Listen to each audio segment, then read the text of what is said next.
राहुल गांधी कांग्रेस को मजबूत करने आ रहे हैं, लेकिन घोषणा कर दे रहे हैं कि भाजपा की जीत होगी, एनडीए की जीत होगी।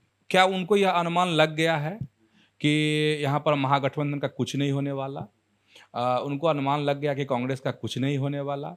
अपने ही जाल में कहीं ना कहीं फंसते जा रही है कांग्रेस। राहुल गांधी कह रहे हैं कि ये क्राइम कैपिटल है बिहार, तो फिर क्राइम का फादर कौन है? तो क्राइम का मतलब लालू जी की तरफ इशारा है। बड़ा भाई जदयू हो सकता है। बस लोकसभा चुनाव वाला फार्मूला लागू हो सकता है। क्या इस झुंझुने से उपेंद्र कुशवाहा खुश हो जाएंगे सर? उपेंद्र कुशवाहा के पास बहुत सारे ऑप्शन नहीं है। अपने को फाइट अगर नहीं कर पाए, अपनी ताकत नहीं दिखा पाए, तो उपेंद्र कुशवाहा का वजूद जो है खतरे में पड़ जाएगा। ताकत दिख गई चिराग पासवान को अपनी, तो हो सकता है कि वहीं से ताल भी ठोक दें। और साथ ही एनडीए की भी निगाह होगी कि आखिर वाकई में चिराग पासवान के बाजुओं में कितना दम है। कोई नहीं रोक सकता है। अमित शाह छोटी शख्सियत थोड़ी ना है कि कोई रोक लेगा। पनोरमा ग्रुप, जो सोचता है वो करता है।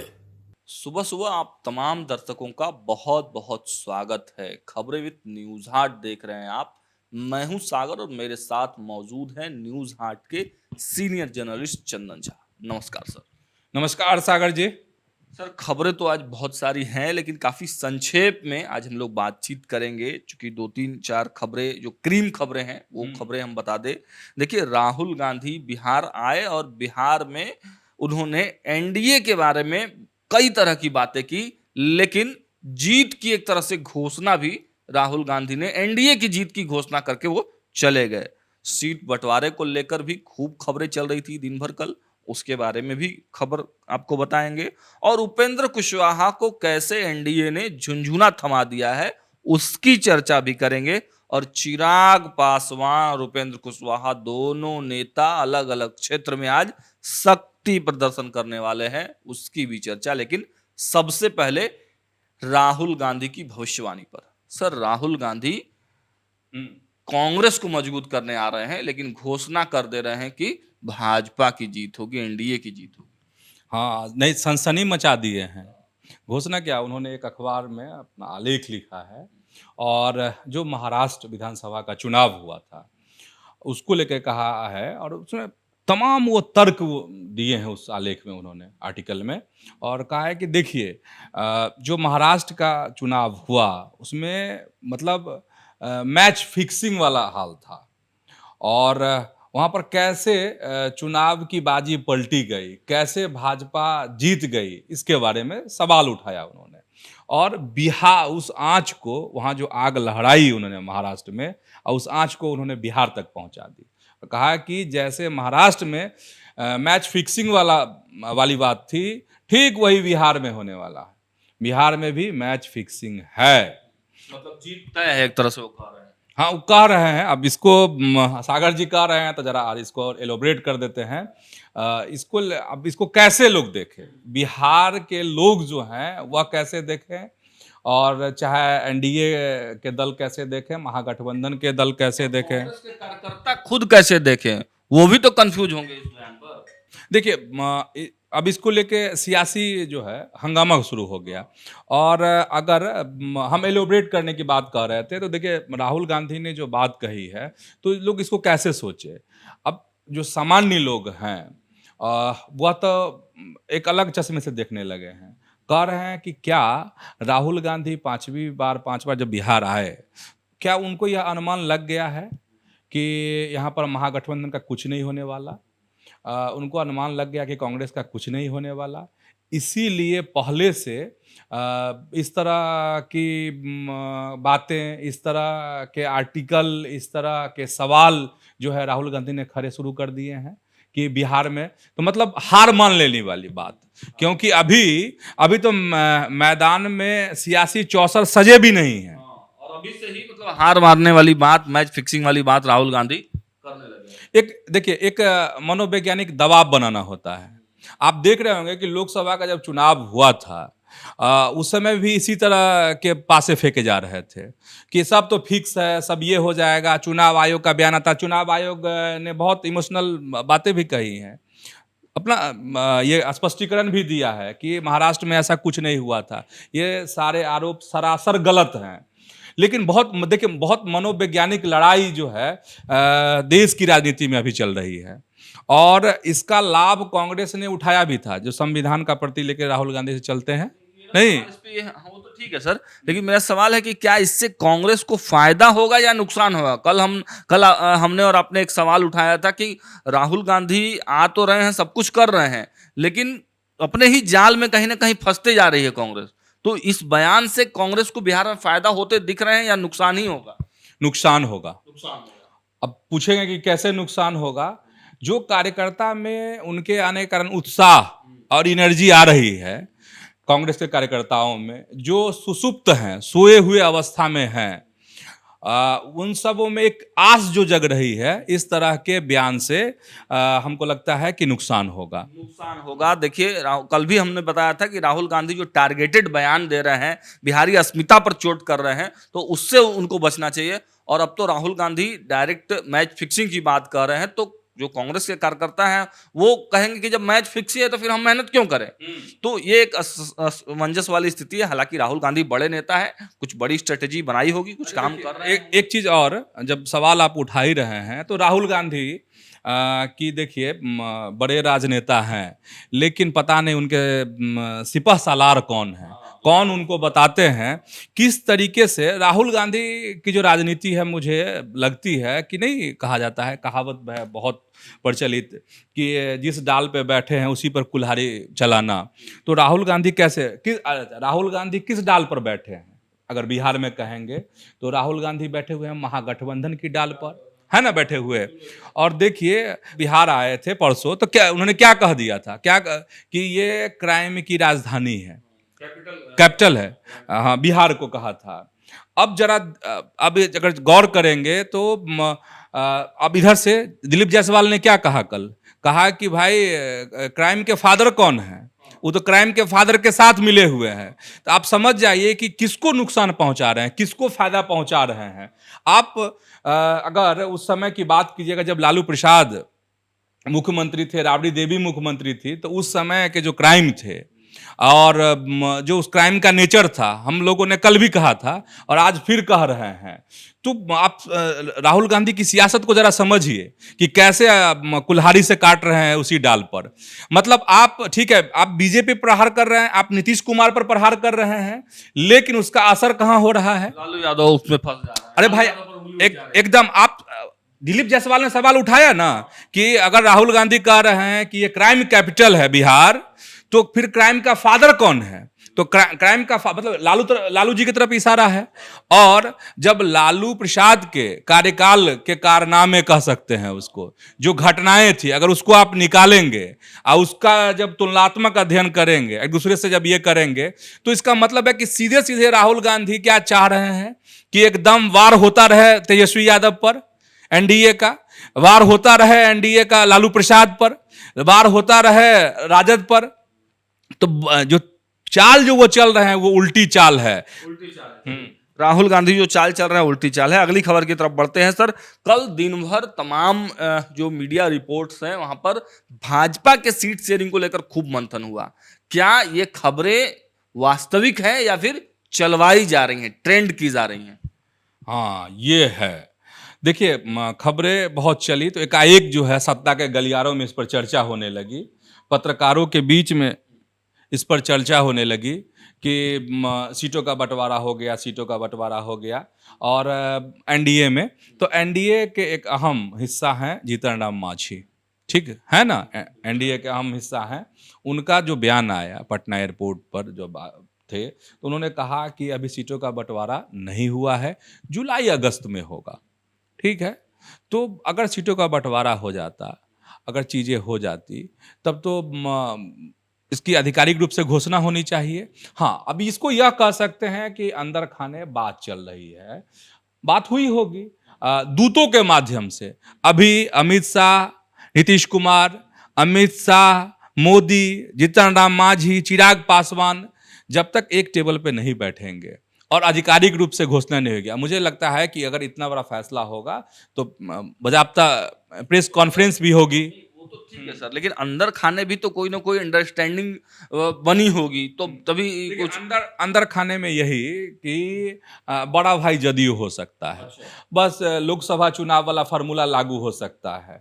इन सब चीजों को लेके खबर चली है या चलवाई गई है, ठीक हमने है। ये सवाल दिलीप जायसवाल से कल पूछा तो वो कह रहे हैं हम आपको क्यों बताएं, हो भी गया होगा तो हम आपको क्यों बता दें, घुसना होगा। तो अब समझ जाइए इसका क्या मतलब है कि प्रदेश अध्यक्ष हैं भाजपा के और वह कह रहे हैं हम आपको क्यों बता दें।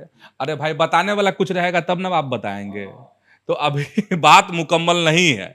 इसीलिए अच्छा, जब तक दिल्ली से नहीं होगा तब तक प्रदेश अध्यक्ष क्या कर सकते हैं, और दिलीप जायसवाल के पास खबर कब आएगी, जब चीजें हो जाएंगी, जब फाइनल हो जाएंगी तब आएंगी ना। तो इसीलिए तो बात को घुमा रहे होंगे आपको, इसीलिए सटीक जवाब नहीं दे रहे थे।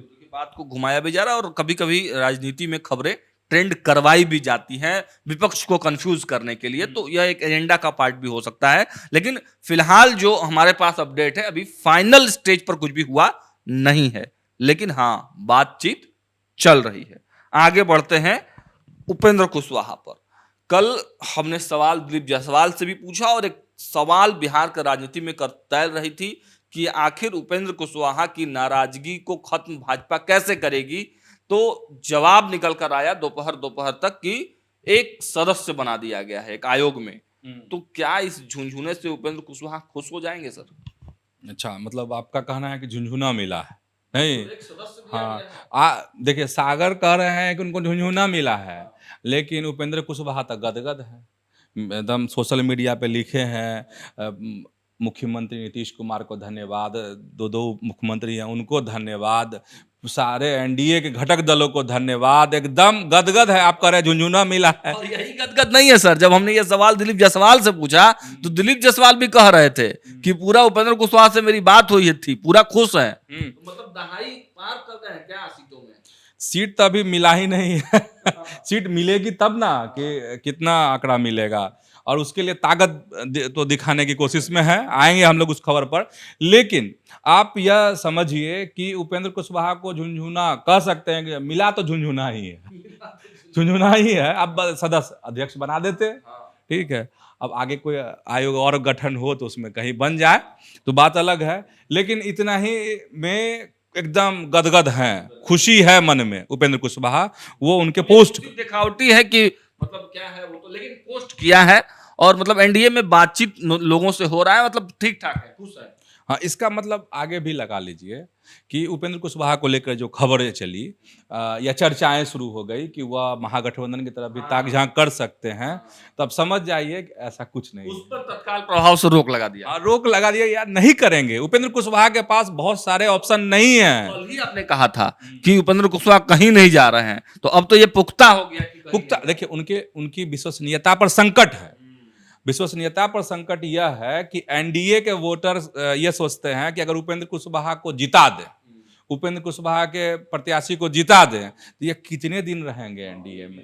इसलिए आप देखते होंगे कि वो अलग अलग मंचों पे बार बार कह रहे हैं कि हम एनडीए को छोड़कर नहीं जाएंगे, हम नीतीश कुमार के साथ हैं, हम नरेंद्र मोदी के साथ हैं। वह बार बार कह रहे हैं।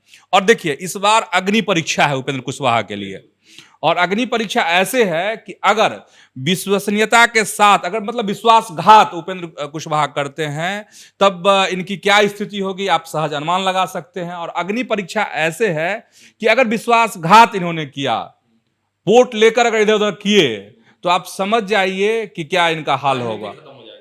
वही नहीं, अगर अपने को फाइट अगर नहीं कर पाए, अपनी ताकत नहीं दिखा पाए, तो उपेंद्र कुशवाहा का वजूद जो है खतरे में पड़ जाएगा। खतरे में हो जाएगा। साख बचाने की, अस्तित्व की लड़ाई है उपेंद्र कुशवाहा की। और देखिए, इसी वजह से अगले खबर पर आते हैं। आज एक महत्वपूर्ण दिन है बिहार के लिए, क्योंकि चिराग पासवान और उपेंद्र कुशवाहा दोनों अलग अलग क्षेत्रों में बड़ा कार्यक्रम कर रहे हैं। शक्ति प्रदर्शन आप इसे कह सकते हैं। अब ये शक्ति प्रदर्शन एनडीए में ही एनडीए को दिखाने के लिए है, उस शक्ति प्रदर्शन के माध्यम से सर सीटों को लाने के लिए है, या फिर विपक्ष को दिखाने के लिए है? नहीं, सीटों को लाने के लिए, सीटों को लाने के लिए है। ये ताकत जो है एनडीए को दिखाने के लिए है कि हम कमजोर नहीं हैं, हम जो है बलशाली हैं। देखिए, एक तरफ आरा में आज चिराग पासवान की पार्टी का बड़ा आयोजन, बड़ी जनसभा है और वहाँ पर तमाम जो आसपास के जिले हैं वहाँ से समर्थकों को लाने की जो है हर संभव कोशिश होगी। और कहा तो यह भी जा रहा है कि अगर ताकत दिख गई चिराग पासवान को अपनी, तो हो सकता है कि वहीं से ताल भी ठोक दें। क्या यही तो चर्चा तो यही है। आज ऐलान भी कर सकते हैं। हो सकता है। देखिए, कुछ ही देर के बाद, कुछ घंटों के बाद कार्यक्रम है चिराग पासवान का आरा में, और हो सकता है कि कुछ इस तरह का ऐलान कर दे वह। अच्छा, एक चीज है, जो चिराग पासवान की चर्चा हम लोग कर रहे हैं, तो चिराग पासवान कई बातों से सुर्खियों में है। चुनाव लड़ने को लेकर, सीएम फेज को लेकर, सीटों को लेकर, कितनी सीटें मिलेंगी, इतनी सीटें नहीं मिलेंगी, तो कई ध्रुव से, एंगल से उन पर चर्चा है और सबकी निगाह इसी पर है। विपक्ष की भी निगाह होगी और साथ ही एनडीए की भी निगाह होगी कि आखिर वाकई में चिराग पासवान के बाजुओं में कितना दम है। एक अपडेट है मेरे पास, अपडेट में आप लोगों को बता दूं, उस पर फिर रिएक्शन लेंगे सर से। देखिए, चिराग पासवान कल पटना एयरपोर्ट पर आए, उन्होंने कहा कि देखिए मैं चुनाव लड़ने के लिए तैयार हूं बिहार में। अगर मेरा संसदीय दल का जो कमेटी है वो अगर तय कर दे, संसदीय बोर्ड, तो मैं चुनाव लड़ूंगा शाहाबाद के क्षेत्र से या फिर उसी के अगल बगल के क्षेत्र से। लेकिन हमारे पास जो इनपुट है, चिराग पासवान कोई ऐसी सीट तलाश कर रहे हैं जो हो तो शाहाबाद की, लेकिन शाहाबाद और मगध दोनों के क्षेत्र को प्रभावित कर सके, ऐसी सीट चिराग पासवान खोज रहे हैं। और इसके लिए बाकायदे कल जो कार्यक्रम है, अपने नेताओं को टास्क दिया गया है और उसी टास्क के हिसाब से जो कल ज्यादा मेहनत किया रहेगा, ज्यादा गाड़ियों का काफिला लेकर कार्यक्रम में पहुंचेगा, उस नेता का टिकट भी फाइनल हो सकता है। ऐसा इंफॉर्मेशन है सर, आपको क्या लगता है? नहीं, हो सकता है कि उसी में देखिए सबकी ताकत है। उनके जो चिराग पासवान के जो कार्यकर्ता हैं, कार्यकर्ताओं में जितना दम, माने पार्टी क्या कार्यकर्ता से है ना, कार्यकर्ता से ही पार्टी है। अगर कार्यकर्ता मजबूत तो पार्टी मजबूत। अब उसमें है कि कौन सबसे ज्यादा ताकतवर, मतलब कौन ज्यादा भीड़, गाड़ियों का काफिला किस नेता के साथ, तो अब देखने वाली बात होगी। सर, आपको भी लगता है कि चिराग शाहाबाद की ही कोई सीट से लड़ेंगे? हो सकता है, अभी कहना मुश्किल है, क्योंकि चिराग भी तो आंख ही रहे हैं ना। और एक बात मुझे नौटंकी वाली बात लगती है, वो जो कह रहे हैं कि संसदीय बोर्ड अगर कहेगा, ये सब तो देखिए पॉकेट की पार्टी है। चिराग पासवान अगर कह देंगे तो किसकी हिम्मत है जो मना कर देगा? कौन है जो कह सकता है? तो ये तो सिर्फ दिखावे की बात है। देखिए, जनता सब समझती है। लेकिन आज का जो कार्यक्रम है बहुत अहम है, मतलब चिराग पासवान के लिए भी और तमाम जो राजनीतिक दल है। इसमें सवाल है सर, आप किसको मतलब प्रभावकारी मान रहे हैं? मतलब सबसे ज्यादा भीड़ किस कार्यक्रम में आएगा आपके अनुसार, चिराग पासवान या उपेंद्र कुशवाहा? हाँ, उपेंद्र कुशवाहा पे अब तो अभी आया नहीं है, लेकिन पहले ही है। ऑब्जेक्टिव सवाल है तो जवाब भी ऑब्जेक्टिव ही होगा और स्वाभाविक है। चिराग पासवान, मुझे लगता है कि उनकी सभा में भीड़ ज्यादा होगी। अब इधर हम लोग तुरंत आ ही जाते हैं। अब उपेंद्र कुशवाहा, देखिए उपेंद्र कुशवाहा आप सभी जानते हैं कि उपेंद्र कुशवाहा ने एक कार्यक्रम किया विक्रमगंज में पीएम के आने से पहले, और फिर आज उनका कार्यक्रम है आपको मुजफ्फरपुर में। वही है, परिसीमन संवाद वाला है कार्यक्रम। और ये देखने वाली बात होगी वाकई में कि भीड़, अनुमान तो यही है कि चिराग में ज़्यादा भीड़ आएगी और उपेंद्र कुशवाहा में भी देखनी पड़ेगी ये चीज़ कि भीड़ आती है कि नहीं आती है। आती है तो कितनी भीड़ आती है, कितने लोगों को वह जुटा पाते हैं। तो ये देखने वाली बात होगी, थोड़ा इंतजार करना पड़ेगा। और आज जो है दोनों के कार्यक्रमों का कह सकते हैं कि तुलनात्मक जो है, सब कोई, हम लोग भी और तमाम जो पत्रकार हैं वो उसको रीड करेंगे। और यही नहीं, गठबंधन में भी रीडिंग तो होगी। जब भीड़ सबसे ज्यादा, उसको ज्यादा सीट हो सकता है। देखिए, सीट पे बहुत मगजमारी है, बहुत मगजमारी है। अभी इतना जल्दी, इतना आसान नहीं है एनडीए में सीटों का बंटवारा। चलिए, तो एक लास्ट अंतिम सवाल है मेरा सर, अमित शाह का कार्यक्रम लगा था बिहार में, हालांकि कल जब दिलीप जायसवाल से हमने सवाल किया तो वो बोले कि आगे बढ़ा दिया गया है, मतलब फिलहाल अभी नहीं आ रहा है अमित शाह। मतलब क्या वजह है अमित शाह गृह मंत्री का कार्यक्रम लगना फिर एकाएक खत्म हो जाना? क्या नीतीश कुमार का वीटो पावर है क्या? देखिए, अगर एक नज़र में कहें तो यह है कि प्रधानमंत्री चूंकि अमित शाह को 15 जून को अररिया आना था, फारबिसगंज में उनका कार्यक्रम था, जनसभा होनी थी, लेकिन गृह मंत्री हैं, अब प्रधानमंत्री आ रहे हैं तो पहले प्रधानमंत्री ना, 20 तारीख को प्रधानमंत्री आ रहे हैं और बीजेपी की पूरी टीम स्वाभाविक है कि उसमें व्यस्त होगी। तो इसीलिए मान लीजिए कि अब उधर टीम बट जाए, इधर टीम बट जाए तो कुछ रंग फीका ना हो जाए। तो हो सकता है कि इस वजह से अभी कार्यक्रम को टाला गया है। और आपने सवाल भी किया था प्रदेश अध्यक्ष से, दिलीप जायसवाल ने कहा भी है कि आगे फिर कार्यक्रम बनेगा तो फिर हम मीडिया को जानकारी देंगे इस बात की कि कब आ रहे हैं गृह मंत्री अमित शाह। अब ये सवाल है कि आखिर, बड़ा सवाल यही कि आखिर बिहार आने से कोई रोक तो नहीं रहा अमित शाह को, ठीक है। तो मुझे लगता है कि अमित शाह को बिहार आने से कौन रोक सकता है? कोई नहीं रोक सकता है, कोई नहीं रोक सकता है। अमित शाह छोटी शख्सियत थोड़ी ना है कि कोई रोक लेगा। हाँ, लेकिन कहा जाता है कि नीतीश कुमार के साथ जो है सो पुरानी तलखियां, अब कोई तलखी फलकी नहीं है। अगर कहीं से ये होता है तो ये गढ़ने वाली बात होगी। अब वो जमाने चले गए, ये नए जमाने हैं। अब वह उस तरह की खुल चुका है। हाँ, सब पुरानी बात हो गई ना, अब ये सब बात नहीं है, बात नहीं है। लेकिन यह लगता है चूंकि पीएम आ रहे हैं तो स्वाभाविक है कि उस कार्यक्रम को प्राथमिकता मिलेगी। और बीजेपी का तो कहना है कि कार्यक्रम होगा, बहुत जल्द कार्यक्रम होगा। तो देखिए, इसी तरह से बिहार में सियासत चलते रहेगी, राजनीति आगे बढ़ते रहेगी। हर अपडेट्स और अंदर के अपडेट्स आपको समय समय पर हम देते रहेंगे। लेकिन आप तमाम दर्शकों का प्यार हमें दिन पर दिन मिल रहा है और अधिक मिल रहा है। लेकिन और आपसे अपेक्षा है थोड़ा वीडियो को शेयर भी कर दे, सब्सक्राइब भी कर ले हमारे चैनल को, और कमेंट में आपकी प्रतिक्रिया थोड़ी कम आ रही है, उस पर भी थोड़ा ध्यान दें, कमेंट करें, सवाल भी पूछ सकते हैं आप। फिलहाल इस वीडियो में इतना ही। देखते रहिए न्यूज़ 8। बहुत बहुत धन्यवाद।